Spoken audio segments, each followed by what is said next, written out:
Buen día, somos el equipo 6 y este es el modelo de nuestro generador eléctrico. Explicándolo brevemente los materiales, pues utilizamos para nuestra polea una base de cartón y a sus laterales pues unos discos para que no saliera nuestra liga que simula nuestra banda. Como base para suspender la polea pues utilizamos lo que es cartón y unas bases de madera. A su vez también utilizamos lo que es una manivela solo para dar giro a la polea. Y más adelante lo que es en donde ocurre todo, que es el motor. Y al final para demostrar su funcionamiento utilizamos lo que es un LED. Así que por otra parte, explicando su principio de funcionamiento, pues un generador eléctrico se basa en transformar energía mecánica en energía eléctrica. Por lo tanto, es por así decir la función inversa de lo que es un motor eléctrico. Entonces, en este caso, lo que, como anteriormente mencioné, donde ocurre lo esencial es en nuestro motor o en nuestro generador, que es básicamente ahí. Así que al suministrar lo que sería energía mecánica, en este caso rotar, pues dentro de este eje existe lo que es un embobinado, un hilo de cobre, alrededor de un campo, de un imán. Entonces, básicamente es como el motor. Sin embargo, aquí proporcionamos lo que es el giro de nuestro eje. Entonces, la clave es que este genera fuerza electromotriz mediante el campo magnético que produce o el flujo magnético que se produce a través del tiempo. Entonces, en este caso, lo que va a girar va a ser nuestro eje embobinado. Así producirá un campo magnético alternante. Obviamente, mientras más rápido lo sea, más constante va a ser el flujo. Entonces, pues es lo que nos va a proporcionar mover electrones y producir asimismo lo que es corriente eléctrica, corriente continua. Y para su demostración, pues aquí está, solo como no puedo ser constante en el movimiento mecánico, en el movimiento de su rotación, pues solo vemos que el LED prende mientras estoy ejerciendo un movimiento brusco. Pero esa es básicamente su función. Y por otro lado, más allá de que nosotros demostramos que mediante un LED podemos comprobar su funcionamiento, pues esencialmente en la industria o en el sector industrial y en el ámbito ingenieril, pues esto es utilizado principalmente para aportar energía o suministros desde pequeñas medidas a grandes escalas, lo que viene siendo una planta o como también se ve, hay generadores que utilizan bueno, ejercen su energía mecánica a base de combustión interna, un sistema de combustión interna que hace girar el rotor y produce lo que convierte ese movimiento mecánico a través de nuestro embobinado en flujo magnético y así cede los electrones, cede la corriente. Y pues esa sería su principal función. Y eso es todo por parte de nuestro generador.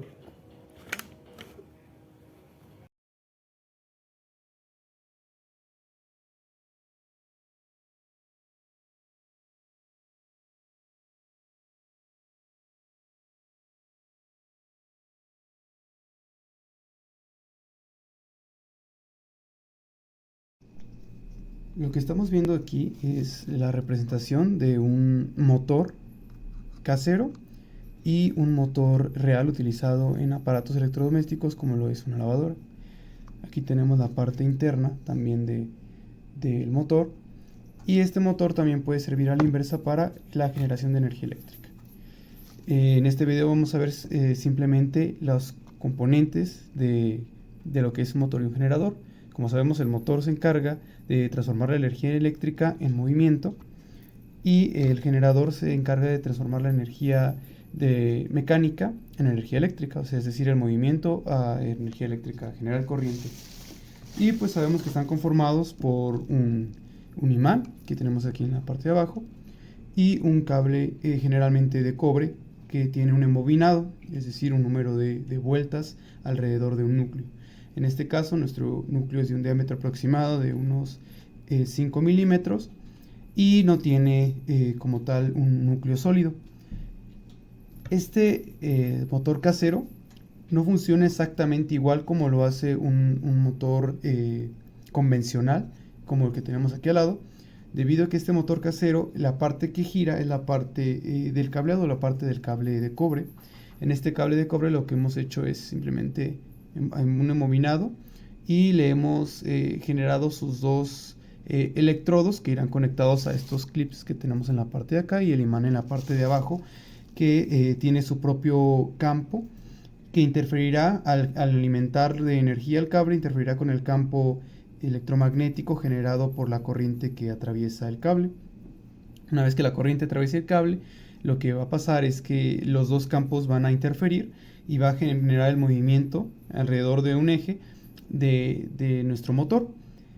Lo que tuvimos que hacer para generar este motor fue utilizar clips, un imán relativamente fuerte con un campo magnético relativamente alto y con fuerza magnética, y utilizamos alambre de cobre, el cual enroscamos, le dimos varias vueltas, alrededor de 40 vueltas, y en sus electrodos lo que hicimos fue quitarle, despegar el esmalte de los electrodos para que la corriente pudiera fluir correctamente.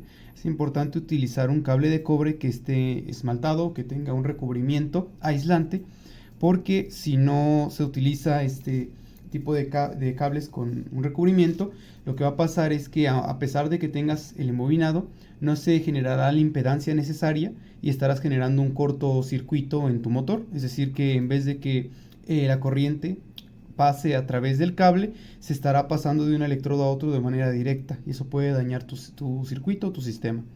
Entonces es importante que la bobina tenga un recubrimiento que evite que la corriente pase de un lado a otro y para que atraviese el cable y genere nuestro campo magnético.